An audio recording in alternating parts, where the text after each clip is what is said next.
जब धरेला पाजा मन हो जाला ताजा हो।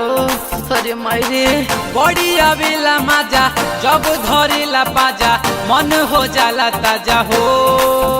रोज हम के सुता के भुइया सखी टकटारा वाला गावेला सुइया सखी। रोज हम के सुता के भुइया सखी टकटारा वाला गावेला सुइया सखी।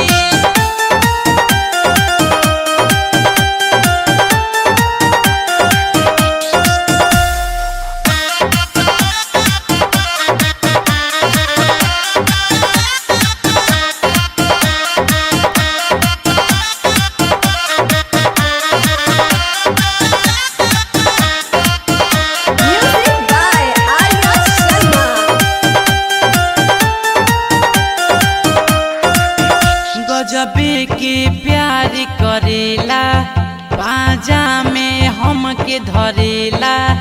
आधी रतिया रोजिया के ढेबरी में तेल भरेला। परेला नीचे ऊपर दबेला दम्बर ऊपर खूबे चलावे दम्बर जवानी की कबूतर। सोफा जैसन हमारो देहिया तनिको नाही गड़ेला। भरपूर डोज देवे तनिका बोझ देवे सखी रोज देवे हो। ओही माँ भरपूर डोज देवे तनिका बोझ देवे सखी रोज देवे हो। रोज हम के सुता के भुइया सखी टकटारा वाला गावेला सुइया सखी। रोज हम के सुता के भुइया सखी टकटारा वाला गावेला सुइया सखी।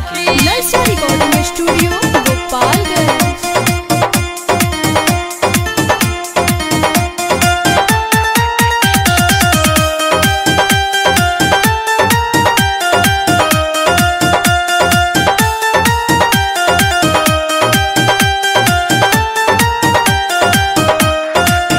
सखिया नहीं दुखाला केतनो भीतरी ले जाला। गजबे जाने उतरी का तनिको ना झंझनाला। मारी के जादू मंतर डाली देला उ अंदर पार कई जाला सखी हमार उ सात समुंदर। सवाद हमारो खूब भेटाला उतरा में सखी रे। डीजे विकास हवे राम जी से खास हवे यादो विकास हवे हो। हाय दैया डीजे विकास हवे राम जी से खास हवे यादो विकास हवे हो।